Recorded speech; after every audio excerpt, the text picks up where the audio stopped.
one. Okay, and now we'll be going live on Facebook, on YouTube. Oh, great, great.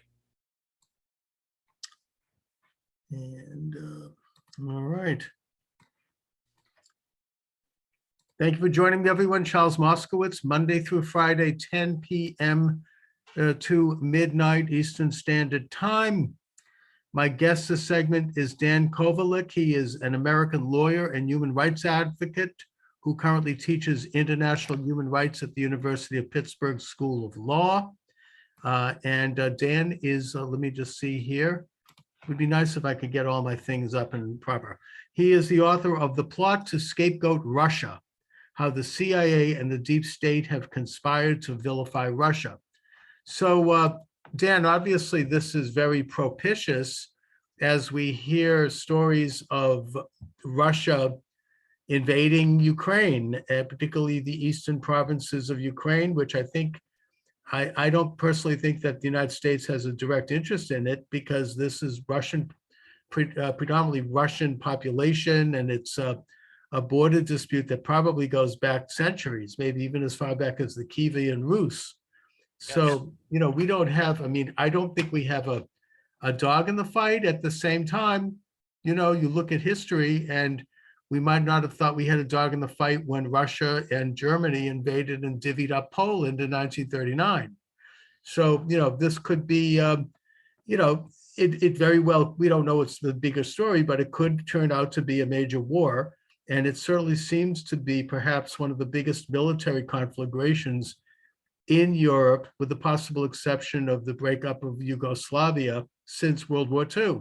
So before we get into the very interesting aspects of your book and a very alternative look at modern history here, which is something that I've never really thought about in those terms, could you and would you comment on today's news with regard to Russia and Ukraine? Yeah, well, first of all, you raise a lot of issues in your opening remarks. First of all, what's very interesting, you mentioned the break of Yugoslavia and how the US and Germany quickly recognized various republics there, Kosovo, Bosnia, right? And this is very similar to that. Mhm. So you have these breakaway republics, Donetsk and Lugansk. Some people pronounce it Luhansk. Mhm. And in 2014, right, there was a coup in Ukraine. I think the facts show the US was very instrumental in that coup. And the new government in Kiev was aligned, we know, with neo-Nazis who are still part of the military there, right? Right. And the new government in Ukraine, first of all, outlawed Russian as a second language in the schools. And the neo-Nazis that were part of the government declared war on Russians and Jews and gays, and in fact did attack those various groups, right? Sure. And in reaction, various groups in the Donbass, including these two republics, they declared independence. They said, we don't want this. And Sure. they were attacked. They've been attacked. According to a number of very legitimate sources, 14,000 people have died in the Donbass, right, since 2014 as a result of this intra-national conflict. And very early on, these two republics asked Russia to recognize them, and Russia did not. They were very restrained. They were like, well, we're not going to do that because we want a relationship with the West and we don't want to get NATO involved. But finally, in recent days, the European monitoring group that monitors these type of conflicts in one day registered over 1,500 violations of the ceasefire agreements in the Donbass, this eastern part of Ukraine. And the government, first of all, everyone says Putin, Putin, Putin. his National Assembly, before he decided anything, voted, I think it was like 87% to 13% to recognize these republics. Right. And Putin did not bite at that immediately, but he saw what was happening, that Ukraine and its surrogates were launching attacks in the Donbass. And he said, I'm sorry, like, this is ridiculous. And so he, upon the National Assembly's vote, he said, okay, we're going to recognize these republics. Right. Right. And that's where we're at. But you Okay. will never hear this in the mainstream media. You will never hear No. about neo-Nazis Sure. or the attacks on the Russian-speaking people in this region. But that's where we're at. That's where we're at, Okay. Charles. Although Yeah. the only thing I might add to this is that the present president of the Ukraine happens to be Jewish. Not that that's, I don't know if I'd call him a neo-Nazi, but Right. the coup d'etat was against a government that was leaned in the direction of Russia, but it was the legitimate government of the Ukraine. It was elected, and he was, I forget his name now, but he was the elected head of state, and the coup was backed, I think, by the European Union and NATO, because they wanted to bring Ukraine more into the Western European orbit. They wanted Ukraine to join NATO, which I actually think is a provocation. That would be like Canada joining I don't know, an enemy of the United States. It's kind of right in the heart of Russia. So I understand Russian interests there, and that they wanted to prevent that. But getting into the interesting presentation of your book, my conventional understanding is that since the Bolshevik Revolution and the communist takeover of the Russian Empire, Russia has been an aggressor. It's been the keystone of an international movement that seeks to subvert and undermine and control all the nations ultimately of the world. And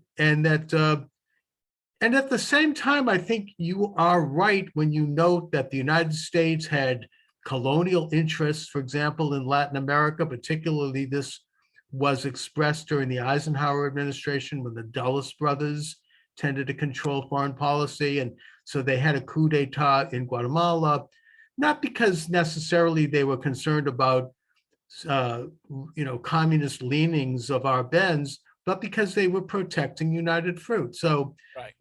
In a way, it's an interesting and complex aspect that you bring to the story. But having said that, I still do believe that Russia was the footstool of an international communist movement that did intend to subvert the entire planet, no? Well, it's a very interesting question. Obviously, I'm a Marxist, right? A Marxist and communist, the idea is, of course, to unite all workers around the world, right? So there is a certain idea of proselytizing and bringing other countries into this. At the same time, whatever you say about Stalin, first of all, he defeated Hitler. Okay, we have to acknowledge that the West did play a role in defeating Hitler, but the Soviet Union under Stalin defeated Hitler. Right?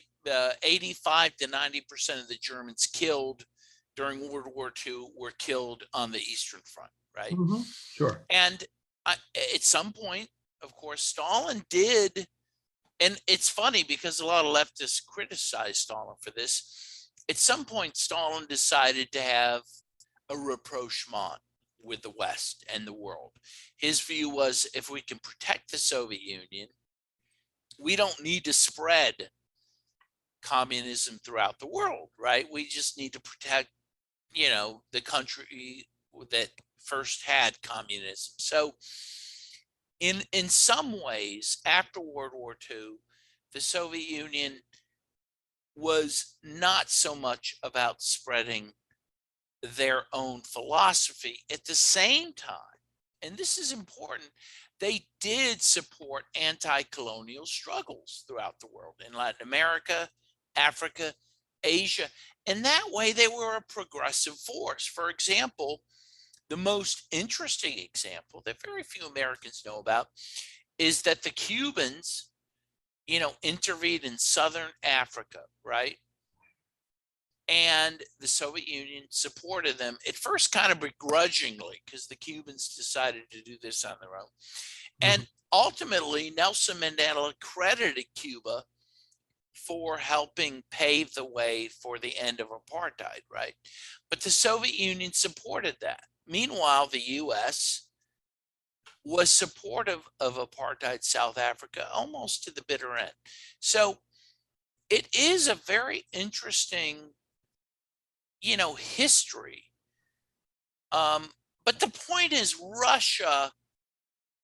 the main point is Russia was not an inevitable enemy of the US, Right. as the Soviet Union or now, right? So one of the things I point out in my book is after 9/11, the first head of state to call George W. Bush to offer condolences and to offer the help in the war on terror was Vladimir Putin. Sure. Well, look, I mean, Russia, in a way, I mean, putting aside the issue of the Bolsheviks, was a natural ally of the United States, going all the way back to, John Quincy Adams, who was an ambassador to St. Petersburg. And Right. in the Civil War, it was Russia that sent a flotilla to New York to help protect the Union, because there was a good likelihood that the British and the French were going to throw their side with the Confederacy. So, and I think he did the same thing also as a Russian flotilla in San Francisco for the same reason. So, there is a natural alliance there. I think that was breached with the Bolshevik Revolution, because that was a departure from any kind of norm in the world at that time. I mean, this was the most authoritarian, the most brutal regime in history to take power, and it did things that were, unlike anything that had happened previous, except maybe the brief period in France under the Reign of Terror. And that their opposition to the Nazis was more situational than real, because let's not forget the Hitler-Stalin Pact, which was what started World War II. People need to understand that World War II was started because Germany and Russia divvied up Poland and much of the rest of Eastern Europe. And back then, the left was pro-Nazi, at least implicitly, in that they wanted to keep America out of the war, because that was what Stalin and Hitler wanted. Yeah, although Charles, can I respond to that? Yeah. I don't think that's true. I mean, because you have to go back a little before that. Stalin asked Great Britain and the US to join him in opposing Hitler in 1938, and they said no, because there were people in the US and in the UK who were very happy for the Nazis to go after the Soviet Union and for them to destroy each other, right? Correct. Yes. And so they would not join him. So then he said, okay, what do I do now? So he didn't join. He signed a peace accord with Hitler to buy him some time. And during that time, he built up his army, he built up the military. And when the Nazis attacked in 1941, he was ready, and he defeated them, and he drove them all the way to Berlin. And I think we can't, understate the role the Soviet Union played in defeating Hitler, in liberating places like Auschwitz. I mean, this was significant, and the partisans in various countries who were supportive of the Soviet Union also fought. There was no better fighters against Hitler than the communist movement, and that's the truth. The Allies didn't get involved in Europe till 1944, right? The Soviet United Union, States didn't get involved in Europe. right. Well, Till so Normandy, 1942, right? actually. Well, yeah, but the big invasion was 1944 Normandy, Sure. right? Yep. By then, the Soviets had been fighting for 3 years, and they're very proud of this, and that's the other thing. Like, right after the war, everyone knew that the war in Europe was won by the Soviet Union. You know, the US might have won the war in Japan. That's debatable, but whatever. A lot of people said the US won Japan, but the Soviet Union won the war in Europe. But by now, that history has been totally rewritten. And that is so hurtful to the Russians. They're like, Mhm. you know, what do we do? You know, so, you know, my feeling is we have to kind of get real about our relations with these countries. And Russia is not a natural enemy of us. And Right, that's my especially main point. since the Right. fall of communism, it's not. But I also would just respond to your comments about Britain and France, and to a degree, the United States not being interested in opposing Nazi Germany, and that, yeah, they thought that let the two massive totalitarian socialist entities duke it out amongst themselves. In fact, Senator Harry Truman, actually, Harry Truman said that. yeah, he Yes. did say that. We don't have a stake there. Let these two monsters, exhaust each other. And I mean, and I understand that. I mean, in a way, the same thing could have been said about World War One. Why did we have a direct say? Our involvement in it might have actually prolonged the war. But the point is that I think that the general American view was that both systems were against American principles of a liberal democracy, and I think to a certain degree the same view is held in Europe, and that one side was not a heck of a lot better or different than the other side. Now, after the war, in a way, we came out of that thing with Nazi Germany defeated, but the Soviet Union victorious, and they then were, in a sense, poised to occupy Eastern Europe, which they did with complete brutality, No, and that to was help. agreed to at Yalta. I mean, that was agreed Exact. to Well, at that's Yalta. right. I mean, well, the thing is that that's a whole interesting story, what happened at Yalta. But the point is that Eastern Europe was to be occupied by the Soviet Union against its will, and that the Soviet Union did spearhead subversive communist movements around the world, some of which were very successful, like as in China. So, the war, in a sense, was only over in terms of the defeat of one of the two enemies, the Nazi socialists, but not the defeat of the Soviet socialists, who remained aggressive. And you say they were trying to help liberate third world countries. I don't know about that. I mean, I think that Africa in the 1950s, the United States did not support colonialism in the formal sense. I mean, we did in certain corporations, but those countries would have been better off had they not, been so socialistic. They might have had, they could have been models of genuine progress, like in a way Japan is, or Hong Kong, I suppose, was, or Singapore, instead of becoming socialistic, entities which in a way were colonialized by European ideas as opposed to European armies. Well, let me say a few things about this. First of all, can we also admit that the US, okay, Nazi Germany was defeated in a way, but you also know about Operation Paperclip. I mean, the US helped Well, that internationalize happened on Nazi. both sides, though, Dan. I mean, the Soviets also grabbed their share of Nazi scientists. Yeah, but the US brought 1,100 Nazis here and Sure, also they were scientists. spread Nazism in countries like Argentina in the 70s, right? We supported fascists there. We supported apartheid South Africa. This is not, you know, some argue that Nazism was not defeated, but it was simply internationalized. The other thing is, look at what the US did in Africa. We killed, with, of course, Belgium, the only independent leader the Congo ever had, right? Patrice Chambay, Lumumba. right? And it was considered the greatest assassination of the 20th century. Millions of Congolese died as a result of that later. Look at Vietnam. I mean, the U.S. brought this is in the 40s, right after the war. Partnered with Japan. We just defeated Japan, and we partnered with them to recolonize Vietnam. In fact, many American seamen mutinied, saying, "What are we doing? We just defeated these fascists in Japan, and now we're recolonizing Vietnam, and the same thing in Korea. The US played a very, very reactionary role in the world after World War II. But whatever, we shouldn't get too much in the weeds on this history because we have current history.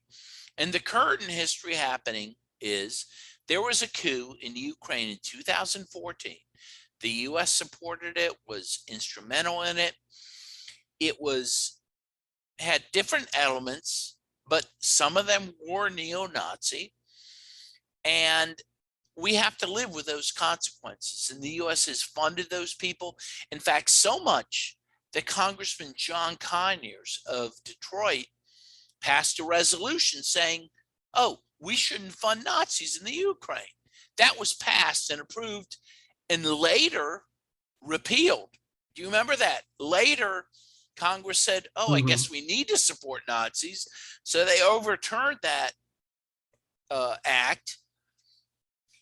And we continue to fund a military in Kiev that has these neo-Nazi elements. So you can see Russia's point of view. They lost, well, the Soviet Union and Toto, but mostly Russian, lost 27 million people fighting the Nazis. And now they're looking at these Nazis who are killing Russian speakers in the East, and they're thinking, maybe we shouldn't tolerate this. And I think people need to know that. That's all. No, and I think that's a good point. I'm not sure it's so much the neo-Nazi angle, but more the aggressive angle of the European Union and the NATO trying to get a footprint in the middle of, basically almost in the middle of Russia. It's kind of a violation of, regional interests in a way. As I said, it would be like, I don't know, an enemy of the United States grabbing Canada, maybe China. Or Mexico, right? Well, or Russia. Let's say Russia or the Warsaw Pact with troops and missiles in Mexico. That's exactly what they're looking for. That's right. And I get that. As far as like the post-World War II American involvement in the world, we supported some bad people, and maybe there was some financial interests involved in that.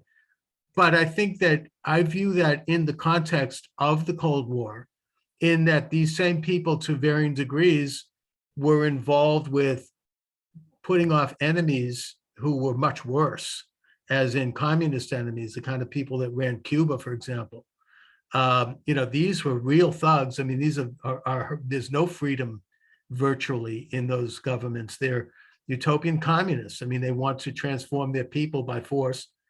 And it was a very toxic movement.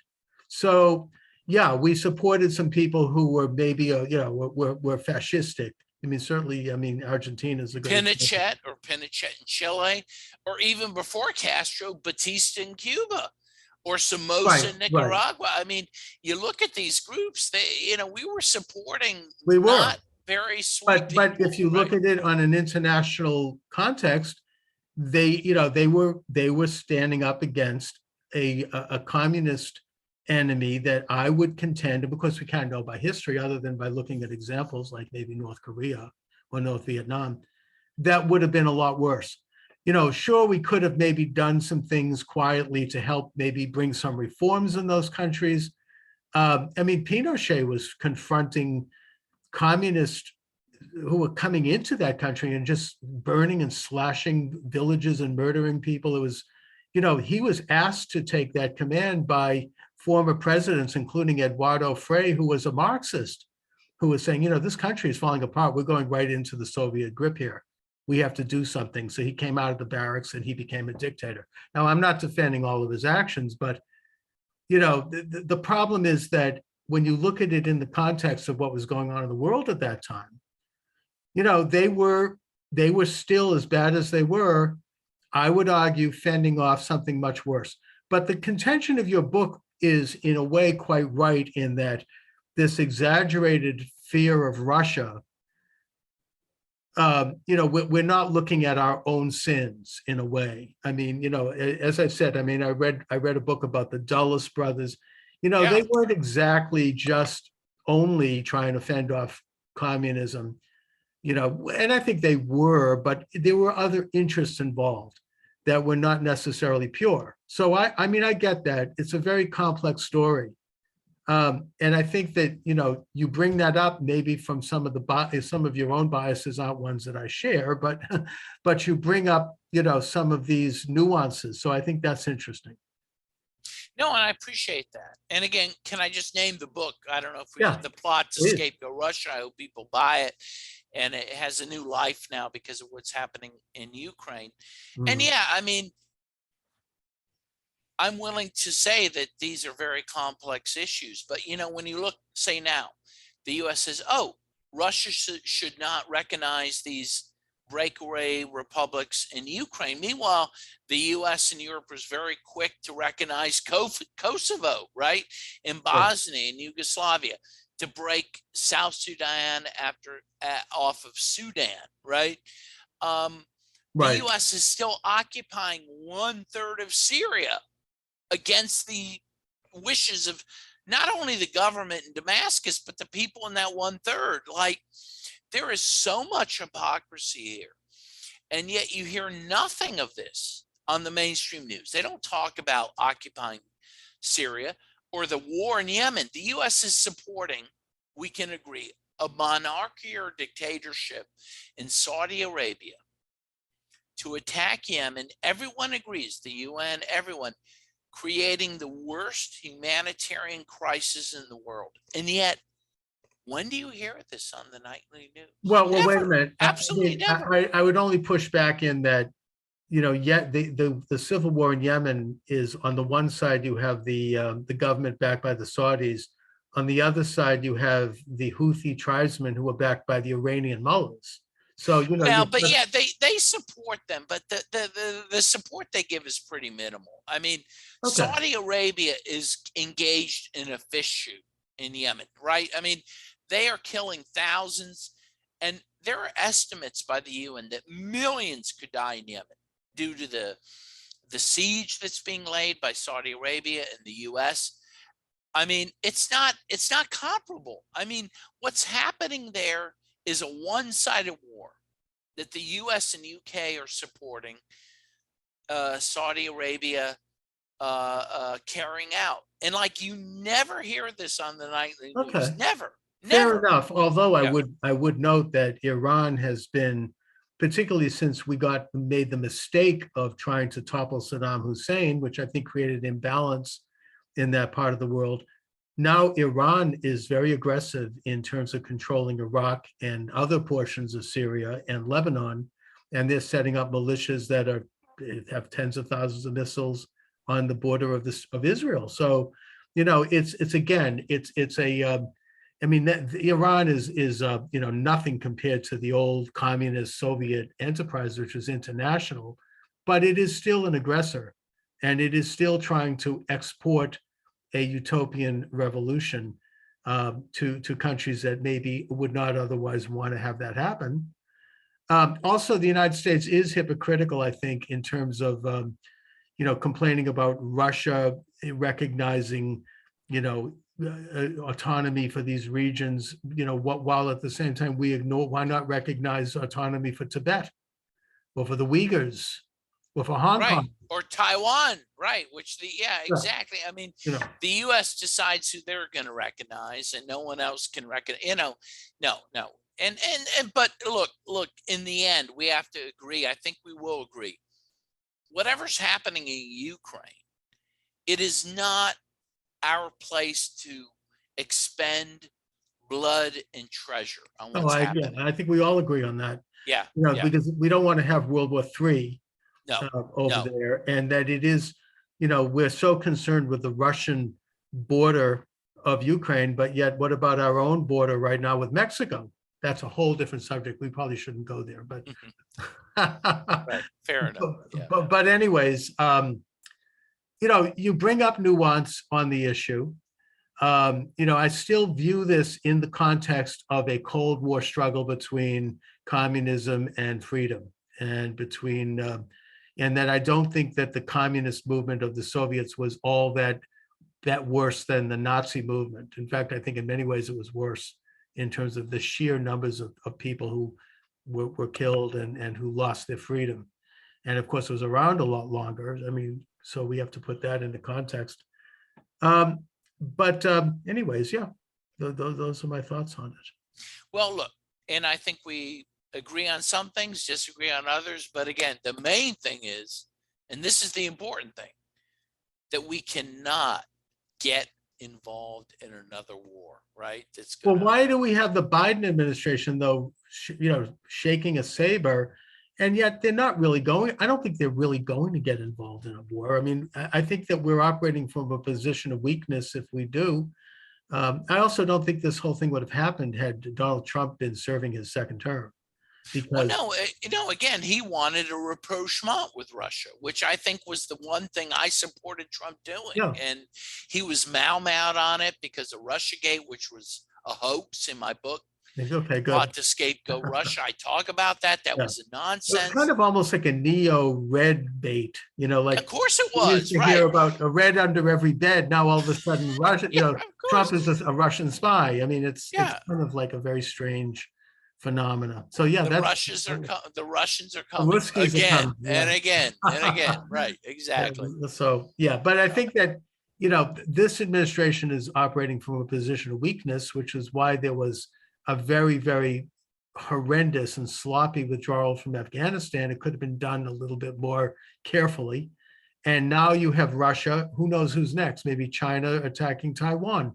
There's Israel apparently is getting ready for war. I mean, the world is a much less stable place now because the United States is not operating from a position of strength. And we don't have a sense of a government in place that has legitimacy and strength right now. And I think that that has created instability and weakness all over the world.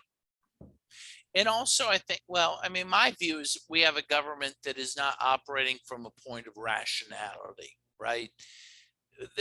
All these wars we fought were not wars of necessity. They were wars of choice.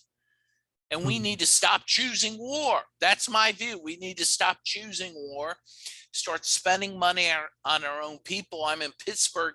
We just had a major bridge collapse. Like, let's build some bridges. Let's keep bridges built. Let's build speed trains in our own country. Let's not, spend all of our resources No, look at it. I mean, on these wars of choice, right? I agree with you on this one. I might come at it from a different place. My position as a conservative is more fundamental as opposed to situational, which is maybe a more left view. But I think this country has been involved in needless wars since World War I. We Yeah, have, of course. I think it was Charles Austin Beard, the historian, wrote the book called Perpetual War for Perpetual Peace in the 1920s, which described the American policy since that time, which is being perpetually involved with foreign adventures and nation building all over the world, what Washington warned us about in his farewell address. So, yeah, I mean, I think that this has been the policy. I think that it's driven by multinational corp. I mean, here I'm sounding like a leftist, right?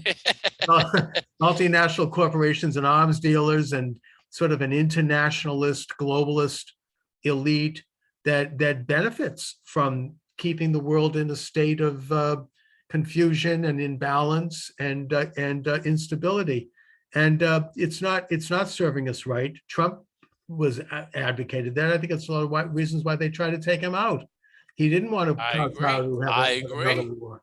And now we're back to the old policy of perpetual war for perpetual peace. It's like the administration is out looking for a war. And they're bellicose. They're trying to ratchet it up. I agree. And by the way, when you were saying, oh, I sound like a leftist, actually, you sounded like a guy named Dwight D. Eisenhower. He warned of the military industrial complex, right? That's right. And that's what you're talking about. It is. We know that Raytheon and Lockheed Martin have been saying, oh, this crisis is great for us. Sure. And their profits are up and their stocks are up. So look, there's plenty of conservatives who have been saying this. And I agree with those people. Yeah. Although I think that these same international corporatists who are not particularly loyal to any one sovereign nation, they have an unholy alliance with the globalists who are on the left. But you and I mean, who believe in this transformation of human of the world, and that nation states are anachronisms and old-fashioned, and that we need to move towards some sort of a world entity. Let's put it that way. Well, in any case, I think we have a lot of things we agree on. So Absolutely. maybe, you know. So Dan, where can people get your book? So it is The Plot to Scapegoat Russia. Get it on Amazon, Barnes and Nobles, and at a bookstore near you. If they don't have it, ask them to order for you. Exactly. And I hope you do well with it. Hope you get lots of dough. Thank you, Charles. You know, we should talk maybe in the future about some of your philosophy. I'd be interested in exploring that, but we can do that in another time. I would like that very much. Very good. You're All right. good. You're a mensch, and I Thank you. appreciate you. All right, Mazel Dan. tov. Thank you. Thank Thank you, my you. friend. All Okay. right. Take care. Have a good night. Okay. Thank you. Cheers. Bye-bye. All right. Okay. Thank you, Charles. You're welcome. Have a That good was night. fun. You too. All right. Good night. Good Bye-bye. night.